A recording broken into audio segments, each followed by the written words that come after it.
Hey everyone, it's Adam Rittenberg and Tom VanHaaren. We are college football writers here at ESPN.com, and we're here on ESPN's College Football YouTube channel talking about the transfer portal. And this is the week, Tom, that the portal opened officially on Monday for everybody that wants to make that one-time transfer, as well as some graduate students. And man, was there a flurry of names that appeared right away and throughout the last few days. I mean, as we're recording this, there's going to be a new batch of players that go into the portal, and you do great work, monitoring the portal, ranking the best players that come in. Check those out on ESPN.com and ESPN Plus. Tom's always updating that list, but it is a new world in college football. Even though the portal is not new, with the one-time transfer exemption, this has certainly changed the game. And this time of year, this week has a lot going on, but the portal and the activity is certainly one of the top stories, if not the top story around college football. So, Tom, big picture wise, what has struck you just about covering this and monitoring the portal, and seeing how many names and notable names and batches of names and teams that are affected have really happened here in the last few days? Yeah, it's been a flurry, that's for sure. We've seen over 1,000 names enter total, enter the portal. So it's been pretty incredible, and it's been interesting to watch just the where the players are coming from. I guess I noticed a lot of smaller schools, Louisiana Tech, Colorado State, Kent State was hit really hard. We saw Kent State's head coach go and he's now going to coach with Deion Sanders at Colorado. And so I think for me, with some of those situations that we've seen so many players, I think Kent State had 14, their starting quarterback, their starting running back, one of their top receivers, a couple defensive guys. I think, Adam, for me, one of the biggest things to watch is that next head coach at Kent State has to figure out how to replace that production. And we're 2 weeks away from the early signing period for high school prospects. You know as well as I do that a lot of these transfers that are going in now, their names might be just showing up, but a lot of them already know where they're going to go, or at least have an idea of where they want to go. So Kent State, for me, if you look at their situation that they're in, whatever coach they end up hiring, whenever they end up hiring that person, is there going to be any time to fill those holes and replace that production? A lot of times, new coaches can replace any holes that they have on the roster with transfer players. But right now, with the windows, if that coach comes in a week from now, 2 weeks from now, they're not gonna have enough time to replace that. And what is that team going to look like going forward? So that to me was one of the bigger picture stories. Some of those schools that have lost a ton of players. I think Louisiana Tech had around 18 the last Wow. time I checked. Colorado State was 17. And then, some of the bigger schools have lost too. We saw Alabama lose 11 players. And for people watching this at home, they weren't stars by any means. But I think you and I have talked about this before. Making a run to the college football playoff and a championship, it requires depth, and it requires backups. In Alabama, their backups are usually better than everybody else's backups. And so now I think something that's interesting for me, Adam, to watch going forward, and we probably won't really know how this plays out for maybe a year, 2 years, but is that going to be a problem for a school like Alabama who now doesn't have their backups? And does that help other schools, that those players who maybe they don't start at Alabama, maybe they can start elsewhere and they can elevate a team from there? So there's a lot of storylines within the storylines for the transfer portal to track. Yeah, I mean, you mentioned, and it really stretches from Kent State, which is one of the programs typically at the bottom of the FBS, all the way up until Alabama. I know Georgia had a player that went into the portal earlier today, so everybody's affected by this, but some are affected in different ways than others. And it really works both ways. That new Kent State coach could be really good in the portal and pick up players now, and maybe pick up another batch of players after spring practice and be just fine for year one. But Colorado, where Deion Sanders is now the new head coach, he was very direct with the players. They want to go in the portal. He's fine with that. He thinks he's going to be able to replenish those spots with better players going forward. But that's a program that was hit really hard by the portal last year and was getting hit hard by the portal leading up until the Deion hire. And so that's an interesting, part of this. I did want to ask you one thing though, before we get into some of the specific players and schools. Why do so many players go into the portal? Like, what is it psychologically about this the current player, and you cover recruiting and talk to some of these guys when they're still in high school and even when they get to college, it almost is like a reflex. I know when I was in college, and obviously wasn't a great athlete, but like I wanted to stay. Like my instinct was to stay. And now you have the option to leave, and it seems like so many players are taking that option, at least exploring it. We should say that some players come out of the portal, but why do so many go in? Well, if I can back up too to the Colorado portion, what you just mentioned with Dion, before I answer that one, I thought it was interesting. The chancellor I believe it was at Dion's press conference, actually said they're going to look at changing some of the ways that they handle transfers, because I don't know if people know this, but Yeah. it's difficult for credits to transfer at a school like Colorado. So they've been hit, like you said, they've been hit with transfers, but they haven't really in the past been able to bring a lot in. And now that Dion's here, he said maybe we'll change that. Maybe we'll make it a little easier to bring in some transfers. So that's a positive as well. But to your question, I think it has a lot to do with leverage. I think it has a lot to do with the way these players think of themselves now. They no longer think of themselves as just athletes. They're brands. And this is a business model, whether people like it or not. If they want to think that this is amateurism or not, there is a lot more at stake now than there ever has been for a lot of these student athletes. And so I think the quarterback position is typically the position that gets most of the attention in the transfer portal. It's the face of the program. And, in the past, we had seen a lot of programs recruit 2 quarterbacks in one class. And those guys, they'd throw the balls on the field and they'd figure out who wins. The other guy would leave. And now we're not seeing that as much.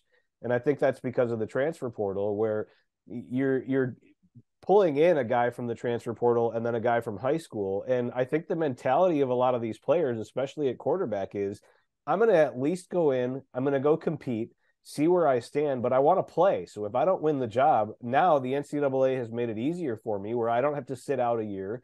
I can go into the portal and I can capitalize and go play somewhere else. And the other aspect of this too is, and I know you know this, is NIL, and the NIL opportunities that are out there. Even in high school recruiting, that it's not supposed to.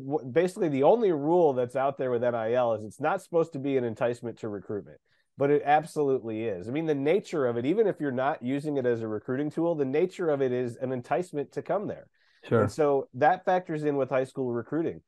And so when you look at transfers as well, there was a couple coaches that made this point to me, that if you go out and you recruit a kid and he gets a big NIL deal, and the players on your team don't have some of those deals, those guys are going to say, well, where's my NIL deal? Why that kid got one and he doesn't even play here, and I already play here. And so now you're seeing NIL factor in as well. And even in the recruiting process and tampering to try to get players to transfer. Some programs are saying we have this collective and there's opportunity for you to make money. If you come here, you can make that money. So I think there's a couple different factors that go into this, but a lot of it comes down to opportunity, where they now have an opportunity to leave and go and try to at least compete for a starting job, potentially earn money that they in the past weren't able to earn. So, I think it's all about building themselves as brands, thinking of themselves as a business more than an athlete, and then looking for opportunity to play and win at a high level.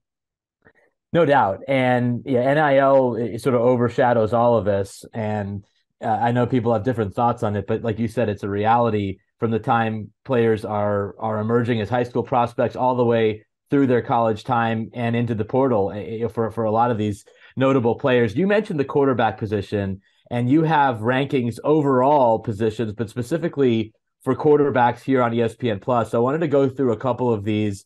Some names that I think are expected, guys that we thought would go into the portal, but also some that I know surprised me a little bit. So wanted to go over the top 5. So you have Devin Leary, the quarterback from NC State at number 1.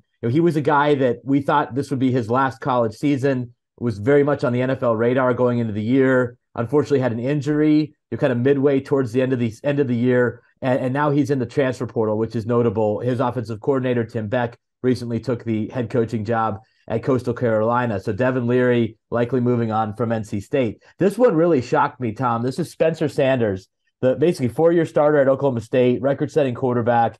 That team just really fell apart in the second half of the season, mainly due to injuries, which included Sanders. But he was so integral to Oklahoma State and their success, especially last year, getting all the way to the Big 12 championship. He goes into the portal. Former Big 12 Offensive Freshman of the Year, was a second team All Big 12 player that year, was first team All Big 12 in 2021. So he's your number two quarterback. Then a guy who we all thought would be there, DJ Uiagalelei, who I would definitely want to get into him specifically because I went through some potential destinations for him coming away from Clemson. Just seemed very, very obvious towards the end of the year that he wasn't going to be their answer for the 2023 season. He was benched in the ACC title game in favor of Cade Klubnik. So DJ Uiagalelei, who we all thought was going to be that next elite quarterback at Clemson, he could still be that, but he won't be that for the Clemson Tigers. He's number three. And then two really intriguing names out of the group of five. You have Austin Reed from Western Kentucky at number four. Anyone who's followed Western Kentucky and the success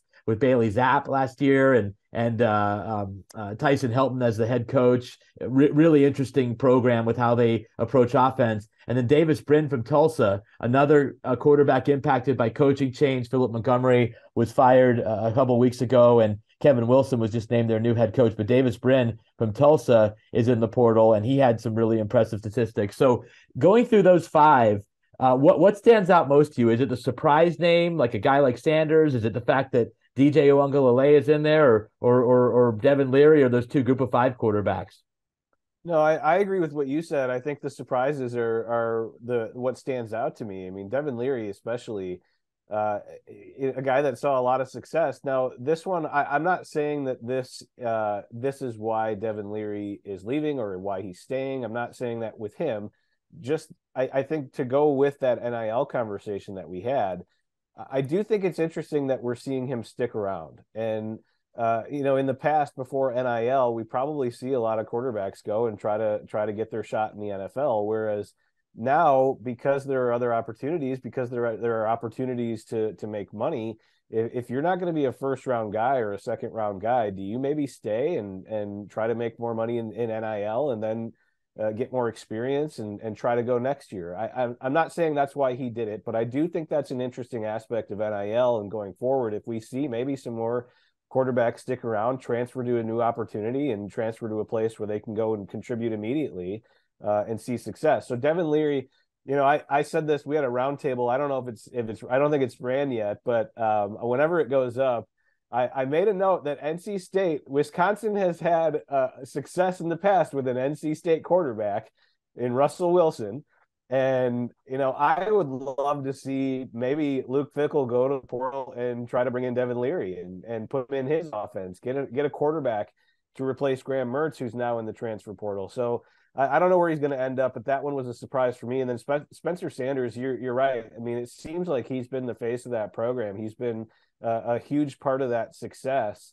And to see him leave, where does that put Oklahoma State now? Where do they go next season, losing someone like that? I don't know if it was a surprise to the coaches. I don't know the answer to that. But if it was a surprise to them, it puts them in a predicament, because that's a veteran quarterback who knows your offense, who has had a ton of success that now is leaving, that you have to replace unexpectedly. That's a tough task to pull. So, we'll see where he ends up.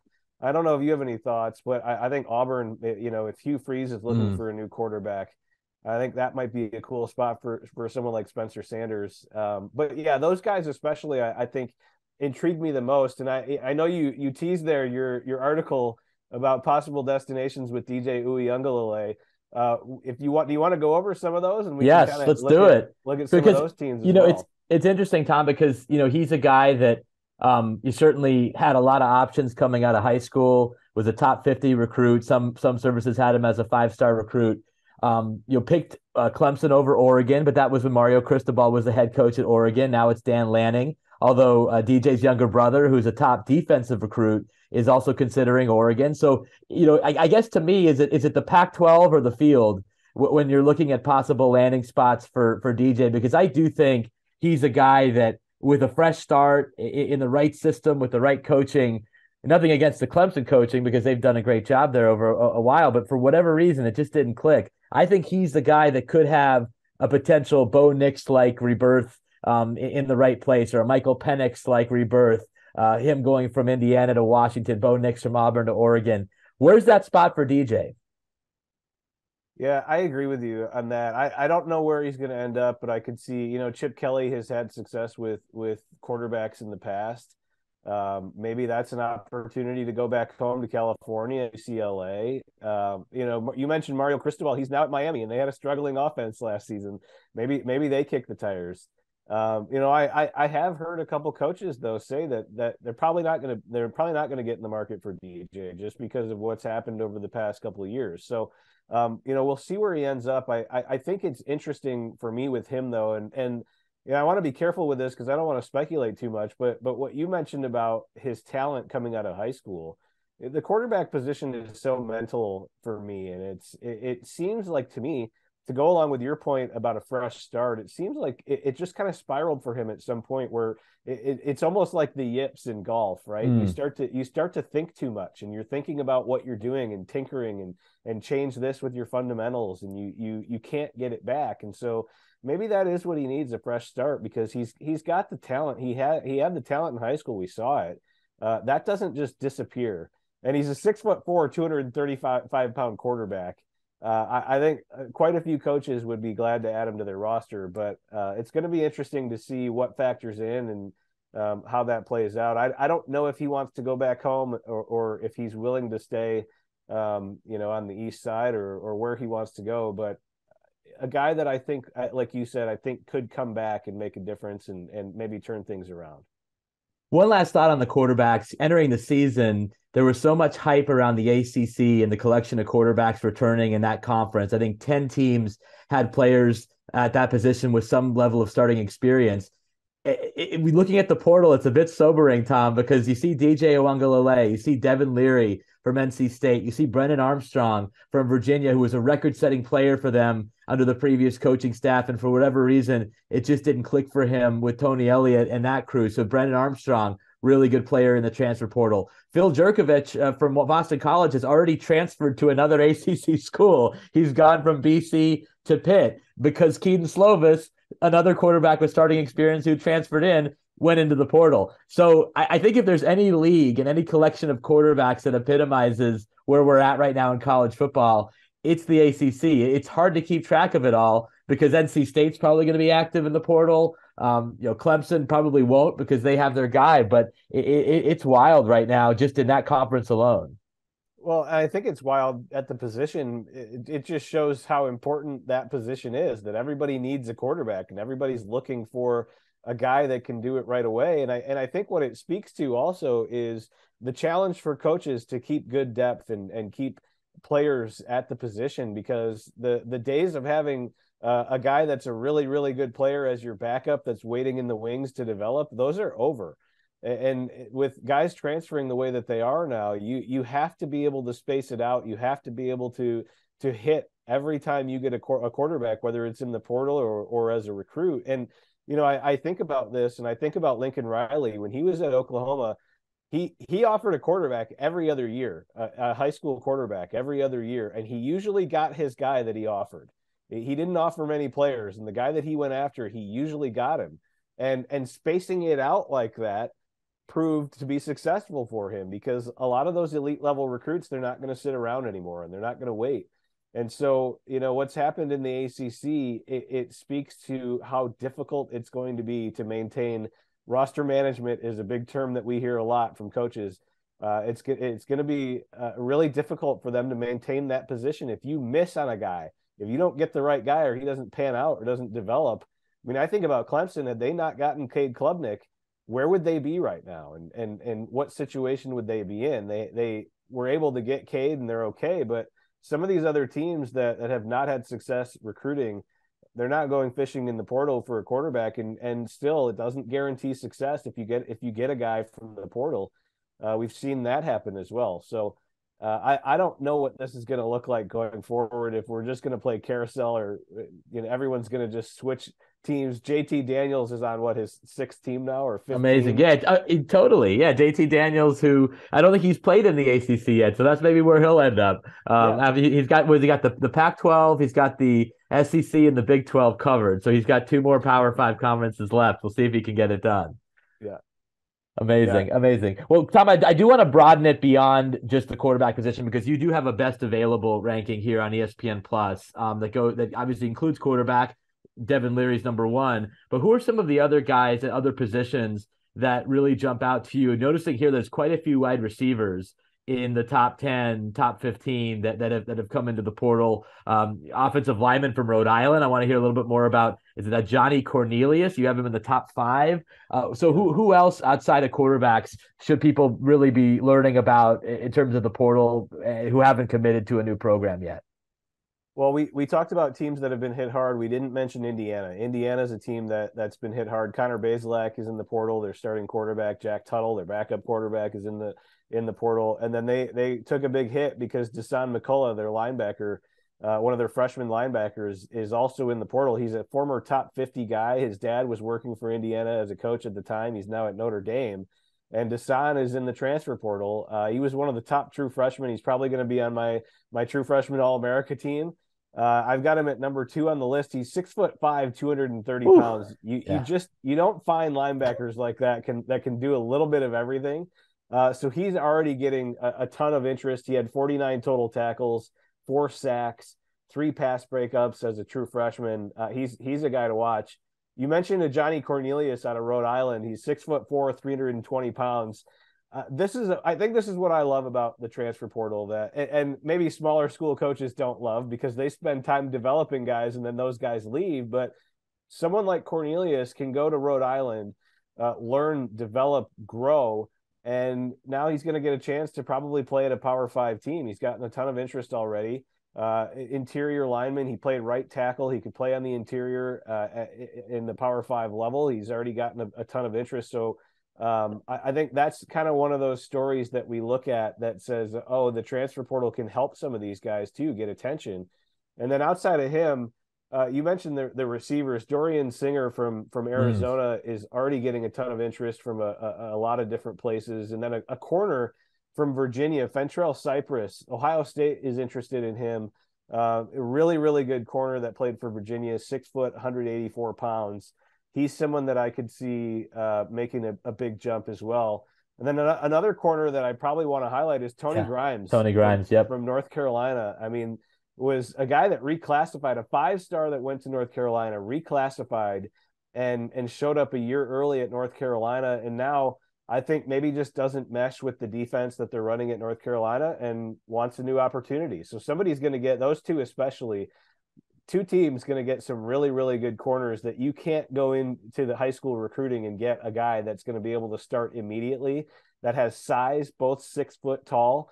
Those guys, I think, are going to make an immediate impact next season for whoever they play for.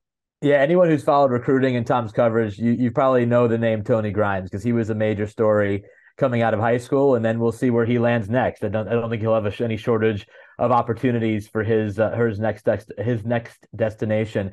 But yeah, check out that list ranking the best college football transfers. Tom will be updating it throughout portal season on ESPN Plus. And that was sort of my next question, Tom. Like, what will the sequencing be like in terms of numbers and key guys going in? Obviously, there was a rush. There were a number of players who went in even before the portal opened, either because they were graduate transfers or because they were on one side of a coaching change or the other. When is the next real? Is this going to be steady? Tens of players going in all the way through December, or do you sense there's going to be a pause and then another rush after bowl games, and then obviously the spring? The portal will be closing in January. Definitely want you to address that. But what should college football fans expect just in terms of numbers and notables from a sequencing standpoint in the portal? Yeah, so the first 2 days, Monday and Tuesday, when the portal opened, we saw over 1,000 players jump in. And then it waned down to about 300 or 250, somewhere in that range. And it slowly started to slow down. And now we're seeing a trickle where there's players coming in every day, but it's way less than it was the first 2 days. So that first wave was really the big wave. I think that's going to slow down, especially as we get towards the early signing period in 2 weeks. The coaches are now going to field visits from transfers. They're trying to field visits from high school prospects. They're trying to prepare for bowl games. I think that naturally is going to slow the process down. the coaches are going to see who they are able to sign out of high school in the early signing period, reevaluate the roster, where they're at, what holes they still have left, and then maybe go back to the portal again, because the portal this window doesn't close until I believe it's January 18th. It's 45 days after it first opened on December 5th. So a lot of these coaches can evaluate where they're at after the early signing period, go back, see who's in, and then a lot of the players can do the same too and see what recruits are coming in, where they stack up in bowl practices, and maybe if the competition that they thought they were in, they're not really in, then they can jump in as well. But I do think what we're probably going to see is, and we talked about quarterbacks, I think this probably applies to quarterbacks especially, but across the board, is we'll probably see some players that are on the fence or thinking about transferring, maybe not enter in this period, go into the spring, compete, see where they're at. If they don't win a starting job, then there's also a transfer window that they can enter as well. And I think maybe that is when we see the second batch go through as they figure out where they stack up through spring. If like I said, at quarterback, if they don't win that starting job, then maybe we see some more quarterbacks enter the portal, and maybe we've got a whole new cycle of quarterbacks that are going to be available. And then this last thing, Tom, and it's so interesting to go over this with you. The fact that some players are finding destinations so quickly. People are wondering how that's possible to go into the portal and then have a destination hours later. I mean, I think Michigan picked up an offensive lineman that just went into the portal from Arizona State. Cade McNamara, the Michigan quarterback, is already signed and sealed at Iowa. How much more of this do you think we're going to see in terms of the timing that guys are actually in the portal before they make their decision? Is it going to be like recruiting where you take several visits and let it go several weeks, maybe even into the next academic period, or are got more and more players going to go into the portal knowing exactly where I'm going to go and announce that in some cases hours later? Yeah, I think we're going to see a little bit of both. So there is definitely tampering that happens, and there's, whether it's direct contact or it's via second sources, high school coaches or trainers, whomever, there is communication that goes on behind the scenes to see if a player is interested in the portal, if a player is interested in transferring to this specific school. So a lot of that is worked out before, and I've had personnel directors tell me, if you're not at least checking if a guy's interested or if a guy is going to be available, you're behind the eight ball. If you don't know that player is going in, you're going to be behind because other teams are doing it. And if you don't get your shot to make your pitch and that kid already knows where he's going to go, then you're going to miss out. So that does happen. However, I do think there are going to be situations where we see, we mentioned Cornelius out of Rhode Island, where there's maybe a guy from a smaller school who's developed now, sees that there are some Power 5 schools interested and says, well, wait a minute, let me make sure that I'm making the best decision. Let me see who else is interested and really take in the full picture, because someone like him probably didn't really get to go through the recruiting process the way that some of these other guys did. And so this is a whole new recruiting cycle for him. And they're able to take visits just like high school recruits are. So I think we're going to see both. It just depends on who it is, the level of talent, the type of interest that they have, and the position that they play too. Quarterback, we keep talking about that position. That's so specific to scheme and fit. And so a lot of these coaches have past relationships through the recruiting process in high school where the quarterbacks know the personality of some of these coaches, the scheme of some of these coaches, how they'd fit in, what the depth chart looks like. They know all of that stuff going into this. So on both sides, they have an idea of where they want to go and where they'd fit. And maybe where they can get playing time early on. It's the transfer portal, whether you love it or you don't love it. It is here to stay, and it's a huge part of college football now, especially this time of year, but really going all the way through spring practice leading up till the 2023 season. So great stuff from Tom VanHaaren. Tom VanHaaren, please follow his coverage at ESPN Plus, whether it's the quarterback rankings, the overall player rankings. We'll keep updating those throughout the winter, because this is a very interesting time if you're trying to track a roster or create a roster, and it's all going on simultaneously with the coaching changes, and those things are absolutely connected and will be all the way through these next few weeks. So for Tom VanHaaren, I'm Adam Rittenberg. Thanks very much for watching us here on ESPN's College Football YouTube channel. Have a great day. Thanks for watching ESPN on YouTube. For live streaming sports and premium content, subscribe to ESPN+.